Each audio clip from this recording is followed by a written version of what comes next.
रश्मि और अमर लॉकडाउन के चलते डेटिंग ऐप पर मिलते हैं। उसी बीच उनकी बॉन्डिंग बहुत अच्छी बन जाती है और दोनों एक दूसरे से प्यार करने लगते हैं। बस लॉकडाउन खत्म होते ही चट मंगी पट शादी। उससे पहले घर में बात तो कर लो। अरे माँ पापा कभी मना नहीं करेंगे। अमर की बात सुन रश्मि खुश हो जाती है। ऐसे ही दिन बीतते हैं और देखते ही देखते लॉकडाउन खुल जाता है। क्या ख्याल है आपका? क्या दोनों की शादी होगी? आखिरी तक जुड़े रहिए। जिसके अगले ही दिन अमर अपने परिवार के साथ रिश्ता लेकर रश्मि के घर पहुंच जाता है। अभी लॉकडाउन खुला ही है और कोरोना तो खत्म भी नहीं हुआ, इसलिए ज्यादा कुछ ना करके अगले कुछ दिनों में छोटे फंक्शन के साथ शादी कर लेते हैं। अमर के पापा की बात पर सब सहमत हो जाते हैं। कुछ दिन बाद दोनों की शादी हो जाती है और रश्मि अपने ससुराल पहुंच जाती है। बेटा, शादी तो तूने अपनी मर्जी से कर ली, लेकिन बहू को बोल देना इस घर में हुक्म मेरा ही चलेगा, इसलिए अपना राज जमाने की कोशिश भी ना करें। माँ, रश्मि को यहाँ सिर्फ प्यार, आशीर्वाद और अपनापन चाहिए, पैसा या राज नहीं। बेटी की बात पर सास मुंह बनाए वहां से चली जाती है और अब वो हर रोज रश्मि को परेशान करना और ताने देना शुरू कर देती है।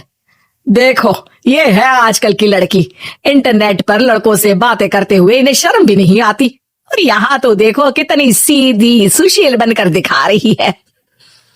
मम्मी, शादी के रिश्ते वाले इंटरनेट ऐप से जब किसी को कोई दिक्कत नहीं है, फिर डेटिंग ऐप के जरिए मिलना किस तरह गलत हो सकता है?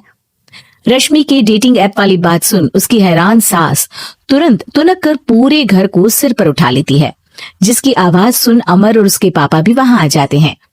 हाय मेरी माता, इतना बड़ा झूठ! डेटिंग ऐप को इंटरनेट के जरिए मिली है बोलकर इस कलमुही को मेरे सर ला बिठा दिया। अरे नास पिटी, तुझे जरा भी शर्म नहीं आई? वहां न जाने कितने लड़कों से गुलू गुलू करके तुझे मेरा ही लड़का मिला था फंसाने के लिए। मां, मुझे तो समझ नहीं आ रहा क्या बोले जा रही हो। डेटिंग ऐप इस्तेमाल करना कोई अपराध नहीं है, और तुम रश्मि को ऐसा कैसे बोल सकती हो? मैं भी तो था उस ऐप पर। पहले उसके लिए माँ से झूठ बोला और अब लड़ाई कर रहा है। सास और अमर की बात सुनकर रश्मि हैरान खड़ी रहती है। अमर, तुमने घर में झूठ क्यों बोला? ये सब देख रही हो ना, इसी की वजह से झूठ बोलना पड़ा। एक तरफ अमर और रश्मि की ये बात चल रही होती है, वहीं दूसरी तरफ सास का नॉन स्टॉप क्लेश सबको परेशान कर देता है। सब एकदम चुप, जो हुआ सो हुआ, अब मुझे कुछ ना सुनाई दे। पति की बात सुन सास चुप होकर वहां से चली जाती है, लेकिन अब वो रश्मि के सिर दुनिया भर के सारे काम डालकर उसका जीना पहले से भी ज्यादा मुश्किल कर देती है। मम्मी, मैं आपका गुस्सा समझ सकती हूँ, आपको जो करना है कर लीजिए, मैं कभी कुछ नहीं बोलूंगी। उम्मीद है किसी दिन तो आपका गुस्सा शांत होगा और नफरत प्यार में बदलेगी।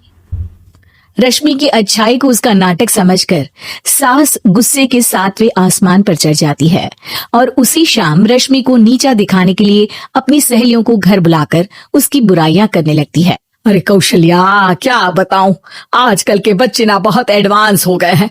पहले रिश्ते घर परिवार वाले सब देख परख के कराते थे, और अब ये लोग खुद न जाने कहां कहां मिलकर खुद ही सब कुछ पक्का करके हमें बता देते हैं। लड़की का कैसा दिन धर्म, कैसा ईमान, कैसा चरित्र कुछ नहीं पता, बस प्यार किया और घर लाकर बिठा देते हैं। अरे ऐसा क्यों बोलती हो? आजकल बच्चे अपने आप में बहुत समझदार हो गए हैं, और फिर पूरी जिंदगी तो उन दोनों को ही साथ निभानी है। अपनी पसंद से शादी कर भी ले तो क्या दिक्कत? तू ही देख ले, पहले इतना अच्छा बेटा और अब सोने पर सुहागे जैसी सर्वगुण संपन्न बहू। और पता है, अभी कुछ दिन पहले मेरी बेटी ने मुझे डेटिंग ऐप के बारे में बताया, जहाँ लड़का लड़की अपनी पसंद से अपने आप एक दूसरे को चुन लेते हैं, और फिर अगर सब सही रहता है तो बात आगे भी बढ़ जाती है। अरे इसमें इतना खुश होकर क्या बता रही हो? ये तो गलत है। न जाने कौन क्या है, कितना झूठ कितना सच है। अरे पर सोचो, जब तुम किसी के बताए रिश्ते को देखने जाते हो तो क्या एक ही बार देखने से सच झूठ का पता लगा सकती हो? जरूरी नहीं कि बच्चों का लिया फैसला हमेशा गलत हो। अरे बहुत बार हमसे भी तो गलत फैसले होते हैं ना। अच्छे बुरे लोग तो हर जगह मिल सकते हैं, फिर इसमें सिर्फ बच्चे ही गलत कैसे? सहेलियों की बात सुन सास सोच में पड़ जाती है, और इसी तरह कुछ दिन बीत जाते हैं, जिसमें ना तो वो रश्मि को परेशान करती है और ना ही कोई ताना सुनाती है, जिसे देख रश्मि परेशान हो जाती है। मम्मी, आपकी तबीयत तो ठीक है ना? कुछ दिनों से देख रही हूँ आप मुझे कुछ बोलती ही नहीं। तो मेरा परेशान करना ज्यादा अच्छा लगता है क्या?